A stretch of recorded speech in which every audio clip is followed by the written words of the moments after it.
Hey, what do you say, Seattle hockey fans? It's a game day, and we have lots to talk about as we take on the San Jose Sharks, the homestand coming to an end. But of course, there's also some Coachella Valley Firebirds news that we should probably get to. Jam-packed show on a game day right before Thanksgiving here in the United States. All that coming up on this episode of Locked On Kraken. You are Locked On Kraken, your daily podcast on the Seattle Kraken, part of the Locked On Podcast Network, your team every day. We are the Seattle Kraken.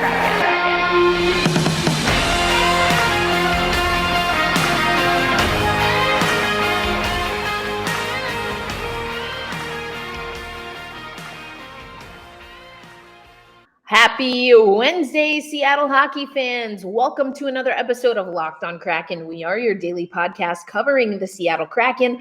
I am your host, Erica L. Ayala. Thank you, as always, for making us your first listen of the day, your last listen of the day, or really anywhere in between. We are happy to have you in the season of thankfulness. I am thankful to you. All right. As I mentioned in the open, we have a jam-packed show, so let's just get into it. Of course, the big news coming from Seattle Kraken camp is all things Shane Wright. Yes, we did see him play with the Coachella Valley Firebirds last night. He scored a goal, his first professional goal with the Coachella Valley Firebirds. Now, if you've missed the news, we talked about it on the last handful of episodes. Shane Wright was given a conditional exemption to play for the American Hockey League. Alison, Lukan, and Jeff Baker are two of the people that have written about this loophole. We'll actually get to an Alison Lukan article explaining it a little bit more with quotes from Ron Francis. We're going to talk about that later on in the show. But I did want to give you the news up front. Yes, Shane Wright has scored his first professional goal. Of course, he recorded an assist with us in the big show, if you will, but really great to see Shane Wright get on the board. And yes, there's a lot of conversation. And yes, people are very upset. And yes, people are saying things like, oh, him scoring with Coachella Valley in his first game speaks volumes. And I'm trying to understand what the heck you're talking about. But like I mentioned, we're going to talk about that later on in the show. Now, the Seattle Kraken at the time that I'm recording have not yet hit the ice for morning skate, so we'll probably get some updates. Make sure you're following at Locked On Kraken on Instagram. We're on Facebook, and yes, of course, on Twitter. And you can also, of course, subscribe to YouTube, because as we get information, the line pairings and combos and all of that stuff, we'll update that throughout the day. But for the purposes of this episode right now, what we do know is that we are taking on the San Jose Sharks. And there are a few nuggets that we got from the Seattle Kraken PR team that are worth noting. Now, this marks the 43rd day, today marks the 43rd day of the 2022-23 regular season in the National Hockey League. Now, the Seattle Kraken year to date, or I should say, not specifically year to date, but within the same time frame, comparing last season, our inaugural season, 2021-22 to 22-23, we are the most improved team given last year. Now, there are a lot of teams that are on a tear. I mentioned briefly that the Bruins are looking great. The Devils are having a really great stretch and had a much longer, might I add, winning streak. That being said, we have earned 10 more points and have improved our point percentage by 0.297. That is the most by any team in the National Hockey League. Now, again, we did not have a great season last year, so that marks a little bit of that. At this point, last year, compared to last year, we have won 4 more games and earned 10 more points. So that's really cool. And the last handful of games have ended 3-2. If you listen to Locked On Kraken, you know that 3-2 is usually my favorite prediction, score prediction. 3-2 and 5-4. But if we get another 3-2 mark against the San Jose Sharks tonight, I'll give you my prediction a little bit later. We'll see if I'm in trend here. Then that would mark the first time in franchise history that the Kraken played in 4 consecutive games with the same final score. Now, the reason that I mentioned that one is because I do kind of like 3-2. Also, we're the 32nd team, so that's kind of fun. But I think what it speaks to is what we've been hearing a lot from the Seattle Kraken. Dave Haxtell's been talking about it. I mentioned that Jordan Eberle talks about it a lot. We're playing in close games. And actually, Dave Haxtell yesterday after practice talked a little bit about some other things that they focused on in practice and was asked, hey, is this because we're playing close games? And let's take you now to practice yesterday. Dave Haxtell did talk a lot about Shane Wright. And we will get to Shane Wright, I promise. But right now, I want to get us ready for game day. Here's what Dave Haxtell said about practice and the preparation that is required and that they're utilizing, given that they didn't have as many practices early on in the season. Maybe did some 6-on-5 work today. Is that sort of a function of some of these late one-goal lead situations you found yourself? We don't have a whole lot of time to work on different things. So just to be able to try to touch, we haven't touched on it in a few weeks. So just to be able to have, we had 10 minutes, 8 minutes to touch on both the 6-on-5 and the 5-on-6. It's a piece of the game that's going to be, obviously, it's going to, it's going to be important. It has been important. So just an opportunity today for us to touch on it.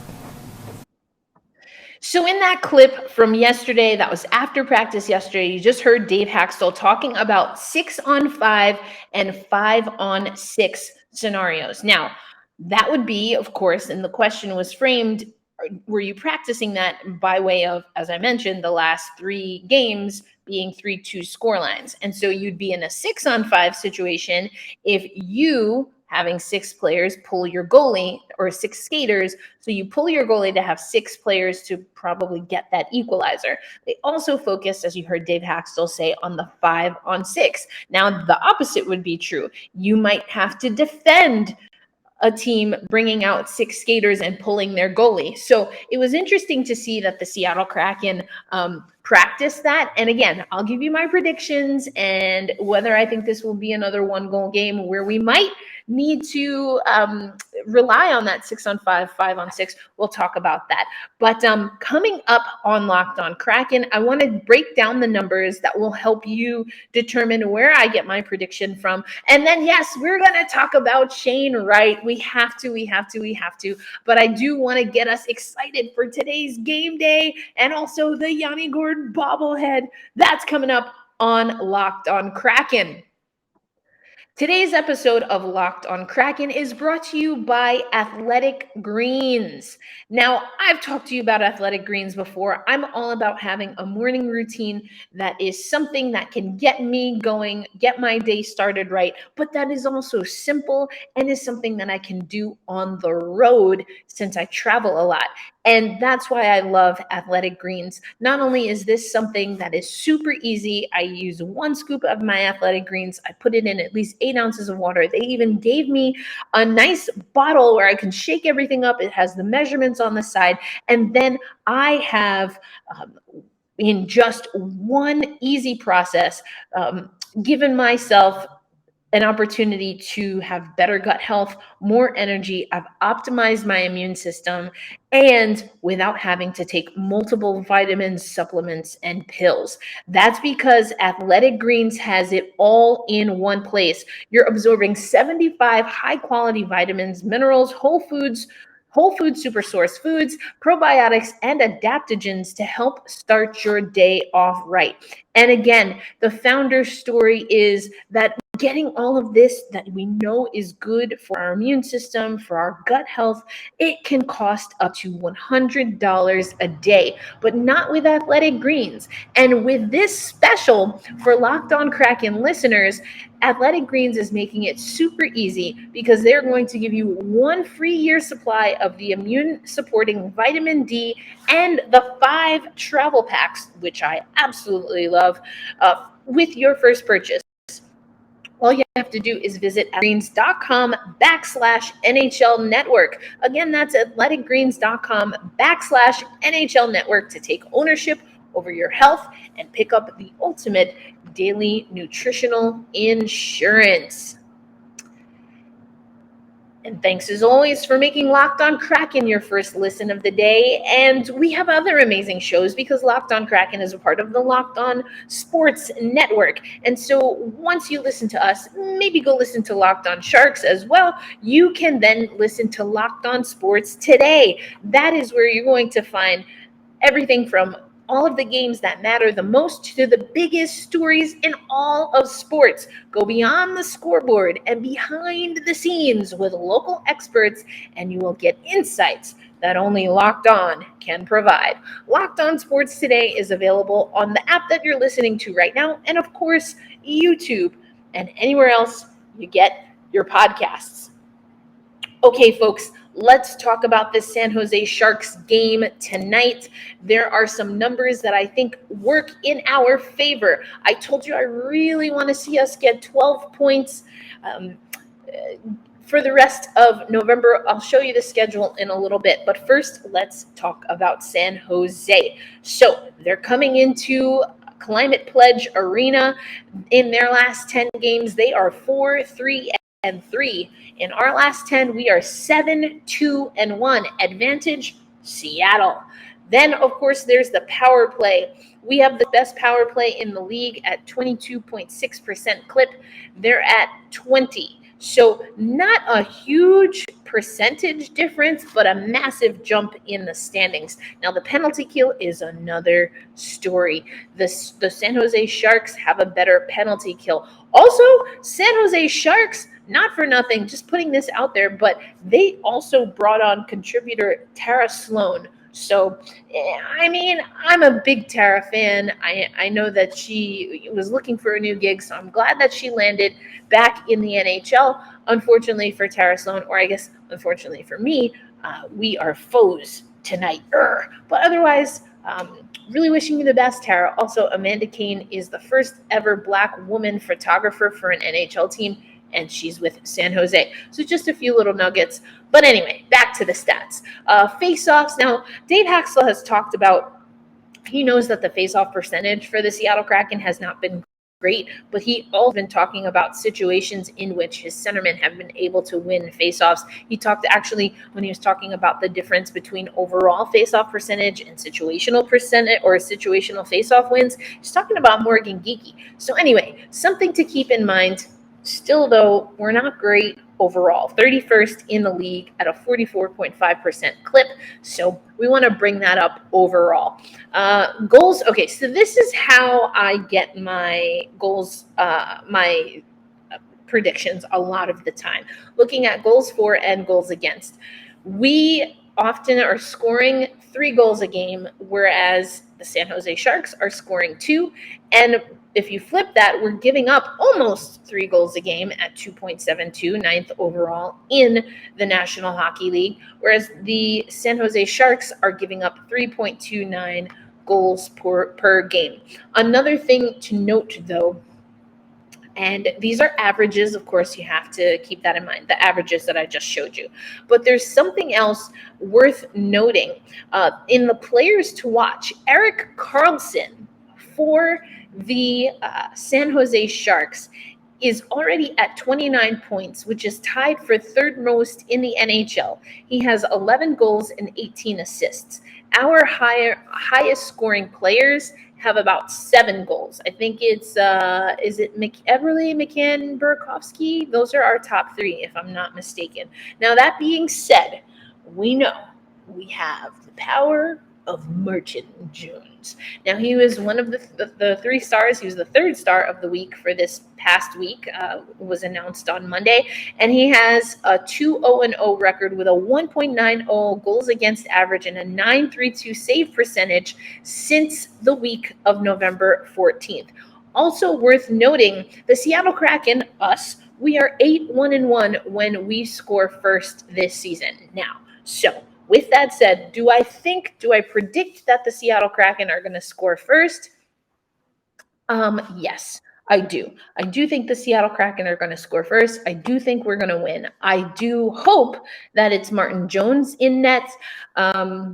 I know I've gone back and forth on whether I want to see Philip Grubauer against the Sharks versus Philip Grubauer against Vegas. Maybe we'll see Philip Grubauer in both scenarios because, again, as I mentioned this, if you were watching YouTube, I put the YouTube comment that we have by Stratiac, but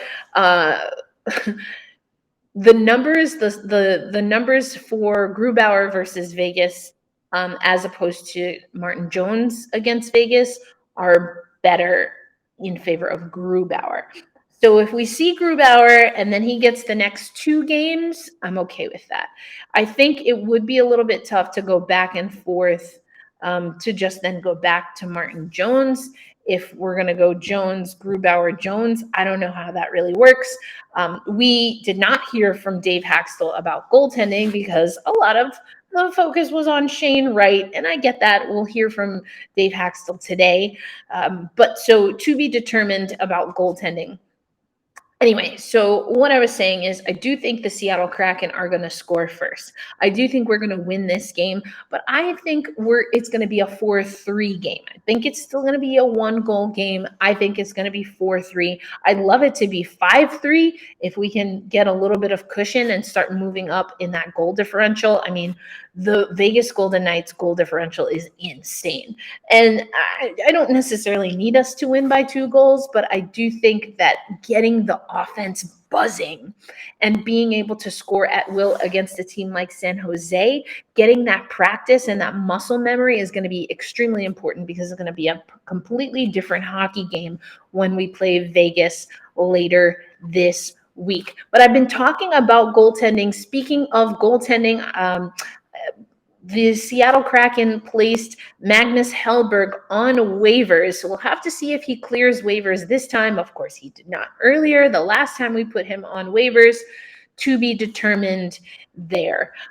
So I think that this should be a good matchup for the Seattle Kraken. But let me take you over to some game essentials as we see by Bob Condor.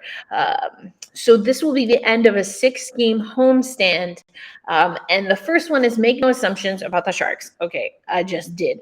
But, the Sharks are 4-3 in their last 7 games with impressive wins, which include a 5-2 win in Vegas, a 3-2 win in Minnesota, and a 5-4 triumph over Dallas. So this is a team that can put pucks up on net. So that is something to be mindful of. The Seattle Kraken have focused more on a team defense mentality. I'm still not sold on the individual defenders, but I do think we've been doing a better job pushing the puck up and not crowding, in this case, Martin Jones. So we'll see that. Okay, another thing that Bob Condor has here, and I'll show it to you on screen, but you can also check the show notes. Again, this is 3 essentials. This is something, so we get pregame analysis with Alison, Lukan, and then we get the 3-game essentials by Bob Condor if you're checking out the website. So this is Bob's article. So he says, injury report. We got a brief update about Jaime Oleksiak. He is day-to-day. So we'll see whether we see Oleksiak. That's kind of more of a game time decision, as well as Philip Grubauer. But then the other key that we have here is finishing off the homestand strong. The Seattle Kraken have gotten 500 at home, but we did not start at 500 at home and had a better away record than a home record. I do think it's important, and Dave Haxtell talked about this a day or 2 ago. It is important for you to be able to win at home. And the Seattle Kraken fans, again, the novelty has not worn off. If you're wondering what that face was or that noise was, if you're listening on audio, I had a whole rant because, Jeff Baker, we had him on Goodreads yesterday, but he had this thing about the novelty wearing off and the fans going away. No, nobody did that. Nobody did that. It was frustrating in the beginning for me personally. Some people are absolutely out of their mind and incensed with what's happening with Shane Wright. Again, talking about that on the next segment. But no, nobody went anywhere. In fact, we had 14,000 plus at a women's hockey game at Climate Pledge Arena yesterday. That's how much Seattle people love hockey. Okay, there's a history. Anyway, I could go on a whole rant. Maybe we'll talk about that sometime soon. The true history of hockey. And if you listen to some of the early episodes of Locked On Kraken, then you know we've delved into some of that history. Deep dive into the history. Anyway, so finishing off the home stand strong. Here's what Dave Haxtell said. Again, I mentioned he talked about this about a day or two. Quote, "We've left a couple points on the table during the homestand, but we've also worked really hard to gain some good standing points. The atmosphere we're playing within at home, it's phenomenal. A real big part of building a successful season is learning to grind and find wins on the road. But being a good home team and being able to take advantage of the atmosphere we have here, I don't want to get ahead of myself, but there's something special we can build here in this building." Loved that quote. So Dave Haxtell, again, has been talking about playing.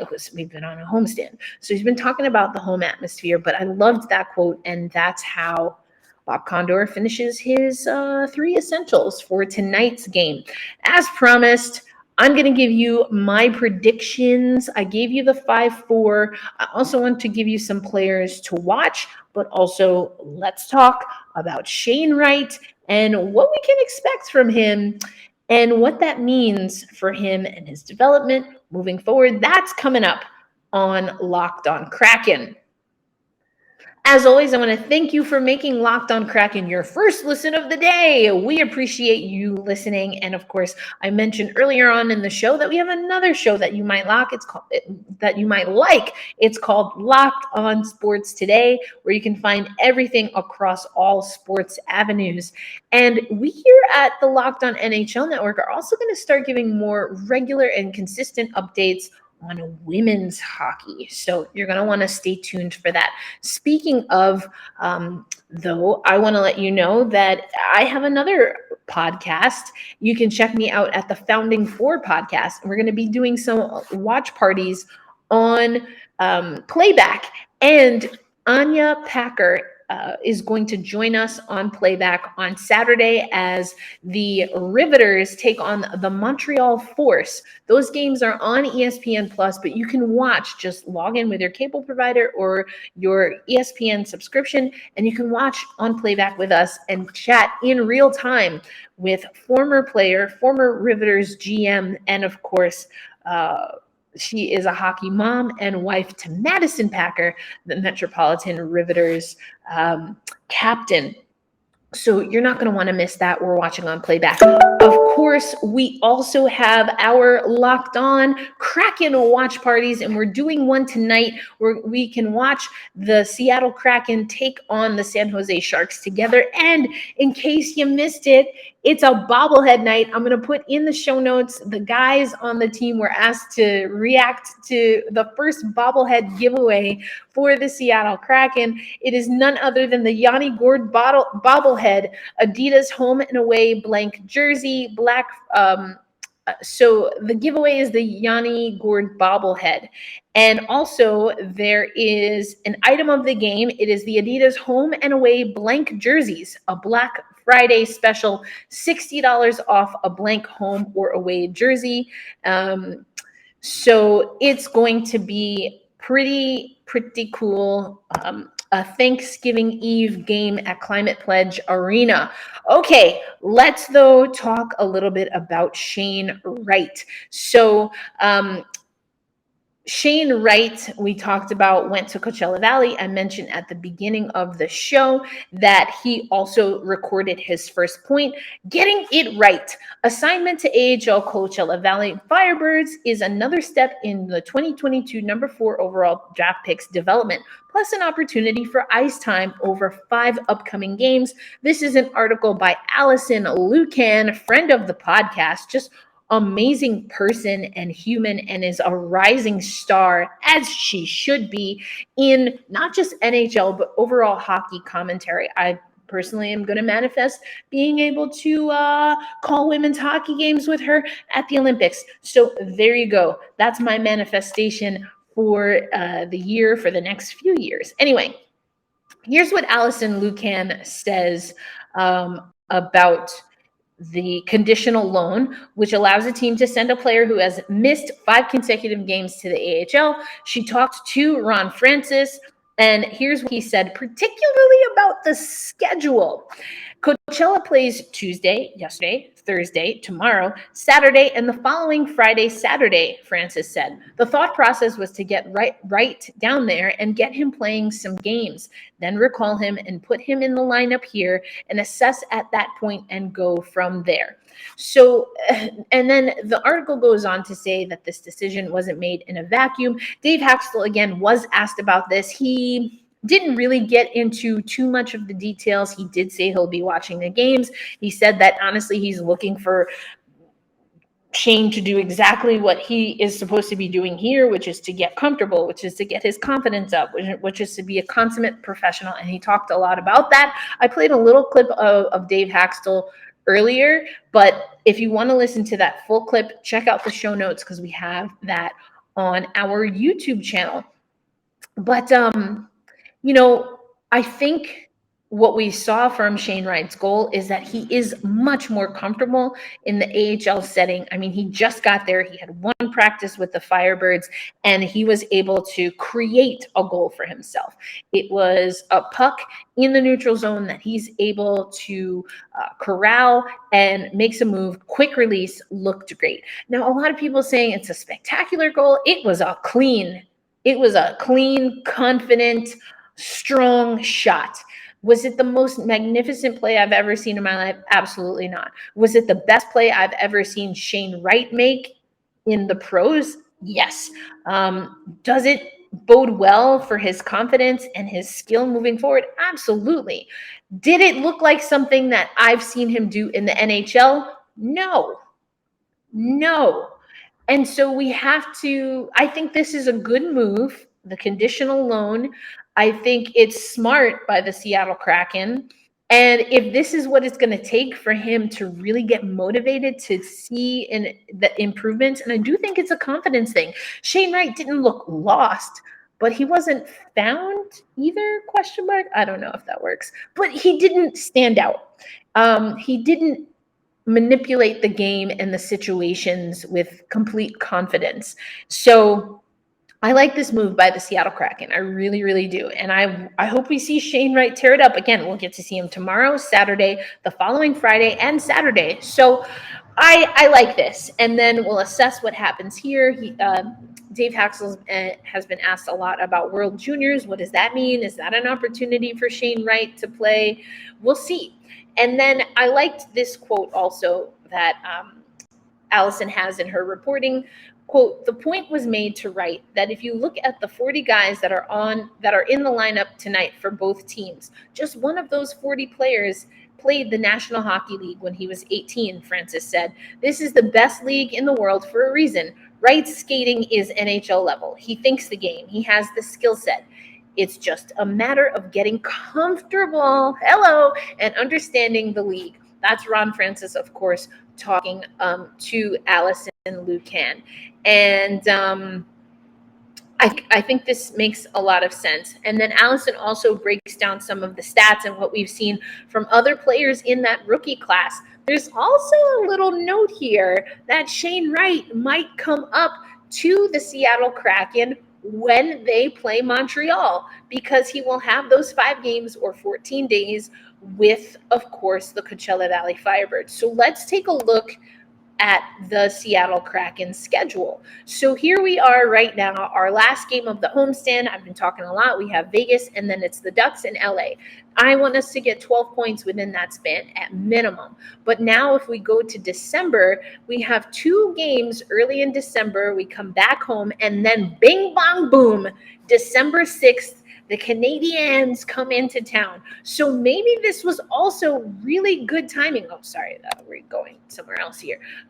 Maybe this was really good timing by the Seattle Kraken. If indeed Shane Wright needed some more motivation, they just gave it to him. So we're going to keep an eye on that. But my prediction is I'm going to go You know what? I'm going to go 5-3. Final answer. 5-3. The Seattle Kraken are going to win. We're going to have to grind out this win, but in the second and third period, we're going to wake up the sticks. We're going to get the goals. I do predict that it's going to be Martin Jones and net, and we're going to win this one 5-3, and we get ready for Vegas, baby. So again, we'll have more updates on lines, starters, healthy scratches, all of that stuff. Make sure you're following Locked On Kraken on social media platforms, and of course, right here on YouTube or wherever you are listening to this podcast. As we say every day, be kind to yourselves and to each other. And of course, we're going to hold fast. We're going to stay true. And because it's a game day, we're also going to say, let's go Kraken. I'll see you tomorrow. Happy Turkey Day, folks.